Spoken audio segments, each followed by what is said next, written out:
Hola a todos, les habla Ricardo Serrano en una nueva nota, una nueva transmisión para este canal, su canal de YouTube, Un Venezolano Informa. A tan solo un día de las elecciones a la Asamblea Nacional Constituyente el domingo 30 de julio, Venezuela se encuentra convulsa, la crisis política escala a un nuevo conflicto y la oposición apela a sus estrategias y a su poder de convocatoria para tratar de obstaculizar un proceso con el que el gobierno parece ir viento en popa sin dar ningún tipo de viraje o señal de inflexión política para dar la concesión que la oposición busca, que es una suspensión o una postergación para dar tiempo a una negociación que permita una transición, concesión que el gobierno no está dispuesto a otorgar. Aún así, la presión continúa, la crisis política escala, la oposición invitó a protestar en las vías públicas del país el domingo 30 de julio contra la constituyente y tras la medida tomada por el gobierno nacional en la vocería del ministro de Interior y Justicia, Néstor Reverol, de prohibir las concentraciones y manifestaciones para el día 30 de julio, así como la venta de alcohol en las licorerías del país a nivel nacional, la oposición ahora ha convocado mediante el líder opositor Freddy Guevara, líder de Voluntad Popular y primer vicepresidente de la Asamblea Nacional, a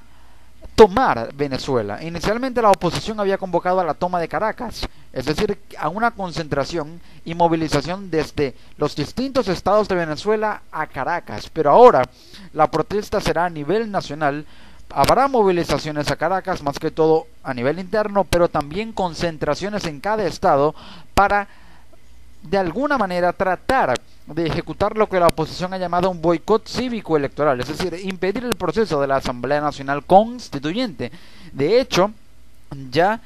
se tienen reportes de que en ciudades como Maracaibo, específicamente en la parroquia Francisco Eugenio Bustamante, un centro electoral fue tomado. Pero también se tienen reportes de que en Palmira, en el estado Mérida, hubo denuncias de que las máquinas electorales y las cajas electorales, todo el material electoral desplegado por el Consejo Nacional Electoral en esos centros de votación fue quemado, fue incinerado por los manifestantes, al igual que en ese mismo estado, en Mérida, 2 tanquetas de equipos antimotín de la Guardia Nacional. Asimismo, fue incinerado el equipo electoral en Táchira, un equipo electoral en Táchira, no en su totalidad, sino en un centro de votación. Y estos reportes dan cuenta de que la insurrección crece, de que se incrementa. También, según el diario El Nacional, fueron robados unos militares desplegados en el Plan República, a través del cual el gobierno militariza los más de 14.000 centros de votación dispuestos para la elección de la constituyente. A ese grupo de militares del Plan República en el estado Carabobo les fueron robadas sus ametralladoras, les robaron sus ametralladoras. Esto el viernes 28 de julio, aproximadamente a las 9 de la noche, cuando estos funcionarios se encontraban cenando. Este asalto se suscitó a las 9 de la noche, lo informa el diario El Nacional, ya que delincuentes armados robaron los fusiles modelo AK-103 a 2 militares del Plan República en el estado Carabobo, quienes se encontraban en un colegio, es decir, un centro electoral, para las elecciones a la Asamblea Nacional Constituyente, esto en Quebrada Honda, en la ciudad de Yaguán, Guacara, estado Carabobo. Recordemos que el Plan República se activó hace una semana por parte del gobierno nacional para tomar los 14.000 centros electorales que trabajarán en las elecciones a la Asamblea Nacional Constituyente. Esta información fue dada a conocer por el periodista de sucesos Javier Ignacio Mallorca, quien informó sobre el hecho a través de su cuenta en Twitter. Esto también señala la insurrección de la que se tiene registro, con un total de 112 muertos en casi 4 meses de protestas y 7 muertos en los 2 días de paro cívico, miércoles 27 o miércoles 26 y jueves 27, mejor dicho, de julio, para los cuales días para los cuales la oposición convocó a un proceso, a un paro cívico que se cumplió en un 95% en el paro a nivel de los comercios y en un 75% el paro general. Pero la polémica creció el 28 de julio, cuando ese día, viernes 28 de julio, la presidenta del Consejo Nacional Electoral, Tibisay Lucena, anunció que cualquier persona puede votar en cualquier centro electoral de su municipio, del municipio donde vive, donde vota. Anteriormente, el CNE, según la tradición electoral y el sistema electoral venezolano, del cual el CNE se jacta ser el más sofisticado del mundo y de Latinoamérica, permitía a los votantes únicamente votar en el centro electoral que de acuerdo al registro electoral les correspondía votar, es decir, al colegio o institución o escuela donde les correspondía votar en el municipio donde habitan. Pero ahora, esta medida anunciada por el CNE permite a cualquier persona votar en cualquier colegio de su municipio,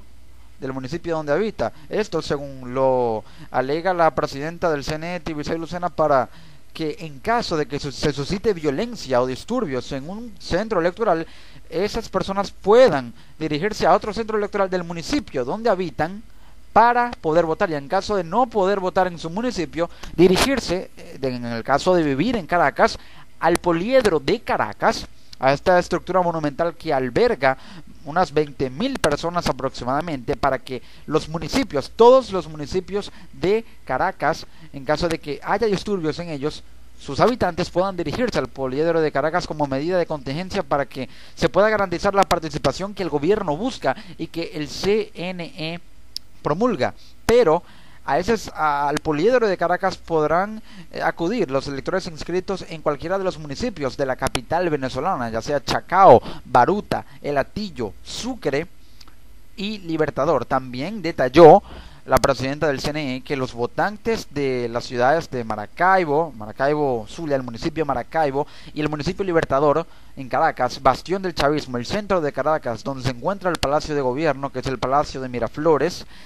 los ciudadanos de esas jurisdicciones podrán votar en parroquias vecinas, es decir, en parroquias adyacentes a las suyas. Según el periodista Eugenio Martínez, especializado en asuntos electorales, estas medidas anunciadas por el Consejo Nacional Electoral, sin auditorías, con movilidad entre centros, migración de votantes y con centros nucleados, y que cualquier persona puede votar en cualquier centro electoral de su municipio, y en caso de no poder votar en su municipio, ir al Poliedro de Caracas, cosa que es inédito porque nunca ha ocurrido en Venezuela. Y el hecho de que no haya o no habrá tinta indeleble que identifica a una persona cuando ya votó, y que también 38% de venezolanos estén inhabilitados, el 38% del registro electoral de los venezolanos estén inhabilitados para votar, y que solo participe un 20%, y que de hecho haya electores registrados para votar que tienen una edad de 110 años, es decir, que están fallecidos. Es un proceso poco transparente. Esto según datos proporcionados por el periodista especializado en asuntos electorales Eugenio Martínez. Sí, hay una data del CNE con 5.000 electores habilitados para votar que ya tienen una edad de 110 años, pero son electores evidentemente fallecidos, pero aún así están habilitados para votar. También existen denuncias que circularon por las redes sociales, específicamente Twitter, de que el llamado carnet de la patria, con el que el gobierno insta a los votantes a dirigirse a emitir su derecho al sufragio junto con su cédula de identidad, cuenta con un código, el llamado código QR, en el reverso de la tarjeta, que permite a los votantes, al ingresar en el buscador del sitio web del CNE, ver su número de cédula. Pero en realidad, según las denuncias reportadas y proporcionadas, al ingresar el código de un carnet de la patria en el buscador del sitio web del CNE, se puede observar un número de cédula de identidad diferente al del dueño de ese carnet. Por lo tanto, el lector del Consejo Nacional Electoral en la maquinaria electoral va a leer la cédula de identidad que corresponde al código, pero también la cédula de identidad de la persona que es dueña de ese carnet. Por lo tanto, dos cédulas de identidad implicarían el voto de dos venezolanos por uno solo, aludiendo al hecho también de que una persona puede votar por un candidato de cada sector en la elección territorial. Es decir, que una persona puede elegir hasta 6 candidatos más el candidato representante de su municipio para la elección territorial, la parte de la sectorial. Por lo tanto, no hay un voto universal, directo y secreto, que es el principio de la universalidad del voto. Una persona, un voto de igual peso para cada candidato. Es decir, una persona, un voto. Estas son las denuncias que, según el Observatorio Venezolano Electoral, dan cuenta de que el proceso es poco o nada transparentes. Asimismo, fueron anunciadas medidas como por ejemplo por parte del Tribunal Supremo de Justicia, al anunciar que fueron activados 1.200 tribunales para garantizar la transparencia del proceso. Pero los juzgamientos y juicios en tribunales militares persisten en el país, en un contexto de violencia donde la tensión escala, la cifra de fallecidos aumenta a 113 con el asesinato de Gustavo Villamizar, de 18 años, en San Cristóbal, estado Táchira, quien recibió un disparo en la cabeza, presuntamente por parte de un funcionario de la Guardia Nacional, y al ser trasladado a un centro asistencial no logró resistir la operación y lamentablemente falleció. Se tienen reportes de que incluso el 28 de julio, cuando Nicolás Maduro les decía a un grupo de venezolanos en una locución, en un acto oficial, que él ya había cumplido su parte y había sido o ha sido leal al legado de Chávez, ahora le corresponde a ustedes cumplirme a mí, según las declaraciones proporcionadas por Nicolás Maduro, en las que insta a los venezolanos a votar para cumplirle a él. Es decir, una especie de prebenda política y una especie de chantaje, de acuerdo también con las denuncias señaladas acerca de que si una persona no vota en la Asamblea Nacional Constituyente, podría ser despedida de su trabajo en caso de trabajar en la administración pública. Se tienen denuncias con respecto a esto de una mujer, madre de 2 niñas en Caracas, quien fue amenazada con ser despedida si no votaban en la Constituyente. Ella aseguró para el portal de noticias del diario El Nacional que es el único sostén económico y alimenticio de sus 2 pequeñas niñas. Asimismo, se tiene la denuncia de una persona en la ciudad de Maracaibo que labora con la zona educativa del Ministerio de Educación, una instancia gubernamental, que fue amenazada con ser despedida esta persona si no votaba en la Asamblea Nacional Constituyente el próximo 30 de julio. Asimismo, en caso de no votar, hay denuncias de que vecinos de las zonas populares en Caracas están siendo amenazados con no recibir los beneficios de la caja del CLAP, el Comité Local de Abastecimiento y Producción, y tampoco recibir los supuestos beneficios hasta ahora intangibles del llamado Carnet de la Patria. Esto como una prebenda política que incluso el diputado o exdiputado oficialista Ricardo Molina ha asegurado que persona que no vote no podría recibir, en caso de las personas mayores, no podría seguir percibiendo el beneficio de la pensión, un beneficio por ley, un beneficio universal amparado también por la Organización de las Naciones Unidas, por la Organización Internacional del Trabajo. Es decir, la prebenda política está a la orden del día. El chantaje por las políticas populistas para obligar a una masa electoral, solamente un 20% representante, que no es la mayoría del registro electoral de más de 19 millones de votantes, siendo obligados a emitir su voto, según las denuncias de las que se tiene el registro en la última semana, cuando ya falta tan solo un día para la elección del 30 de julio, que puede marcar un punto de inflexión en la crisis política que vive Venezuela, con ya 110 días de protestas. Uno de los rectores del CNE, el único rector opositor de los 6 que hay, y único hombre de ese grupo de rectores, el resto son mujeres, Luis Emilio Rondón, asegura que el sufragio en cualquier centro de votación violenta los controles técnicos. A nivel internacional también continúa la presión, porque no solamente la Unión Europea ha instado a Maduro a suspender el proceso, sino que también según el Departamento de Estado de Estados Unidos, el vicepresidente de ese país, Mike Pence, sostuvo una conversación telefónica con el líder opositor que se encuentra bajo arresto domiciliario, Leopoldo López, al asegurarle que tanto el presidente Donald Trump como Estados Unidos apoyan a Venezuela y están con Venezuela. Esto en un contexto en el que a nivel nacional persisten las detenciones al haber sido detenido en Venezuela el periodista argentino Jorge Lanata, y también al haber sido detenido Alfredo Ramos por parte del Servicio Bolivariano de Inteligencia mediante un allanamiento sin previa orden judicial. También se tienen registro y denuncias de que un tribunal militar ordenó una medida privativa de libertad contra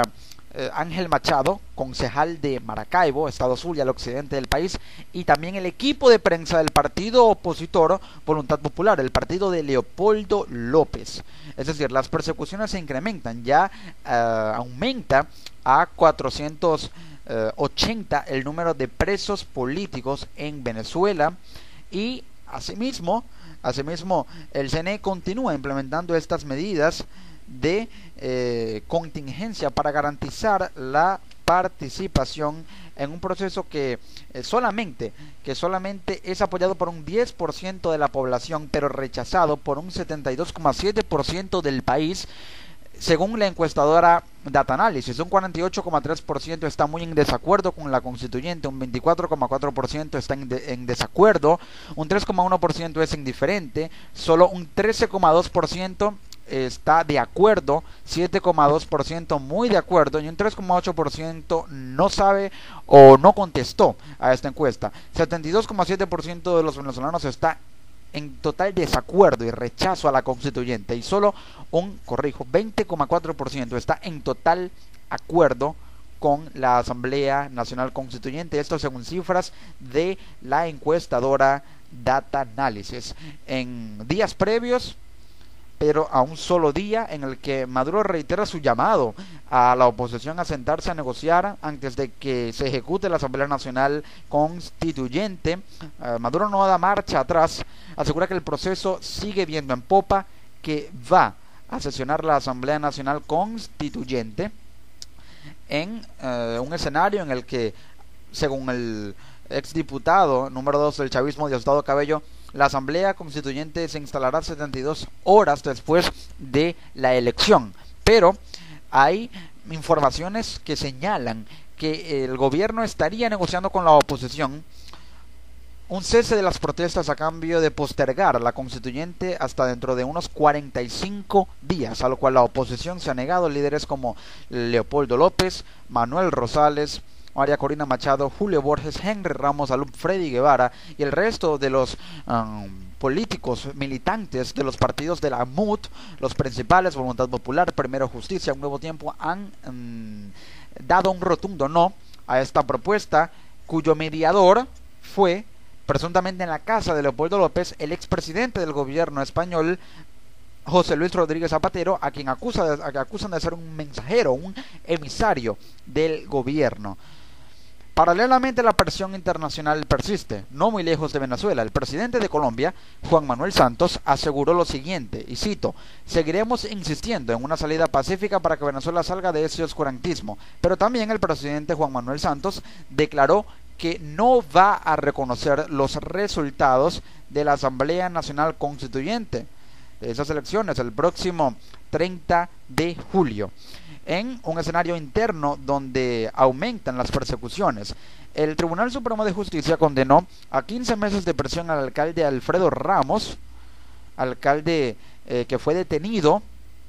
por el Servicio Bolivariano de Inteligencia y que lo recluyó en la sede del SEBIN en esa ciudad, y aparentemente por un desacato por una sentencia del TSJ de impedir las barricadas, ordenó su destitución y su inmediata captura. Un escenario interno donde aumentan las detenciones, aumentan las persecuciones, 1.500 heridos, más de 3.600 detenidos, aumenta a 320 el número de juzgados por la jurisdicción militar, a lo cual ha sido rechazado rotundamente por organizaciones no gubernamentales, unas 24 ONGs a nivel mundial, entre ellas las más importantes, Transparencia Internacional y Amnistía Internacional. Así continúa el proceso rumbo a la Asamblea Nacional Constituyente para el próximo 30 de julio. De hecho, un grupo de la llamada resistencia, grupos de jóvenes que se manifiestan para generar disturbios en las calles de Venezuela para boicotear el proceso, en este caso de la constituyente, y también enfrentarse a las fuerzas de seguridad durante las protestas que los reprimen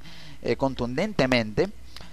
se ha pronunciado y ha anunciado que van a tomar los centros electorales. Ya esto se ha observado en Venezuela con la quema del equipo electoral o parte del equipo electoral en ciudades, en estados como Mérida,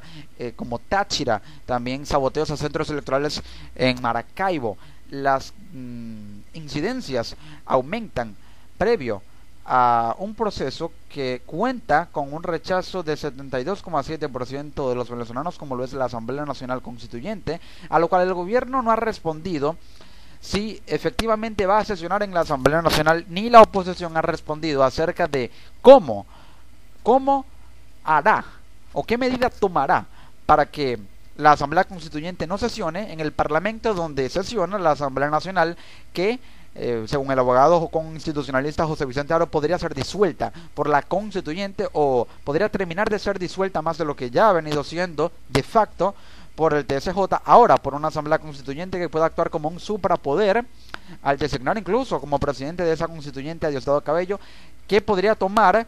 poderes plenipotenciarios de cada poder público del Estado venezolano y cambiar incluso el régimen de la República a una asamblea, a un régimen asambleal completamente oficialista, que actuaría como una especie de soviet supremo, según el analista Luis Vicente León y también el abogado José Vicente Aro.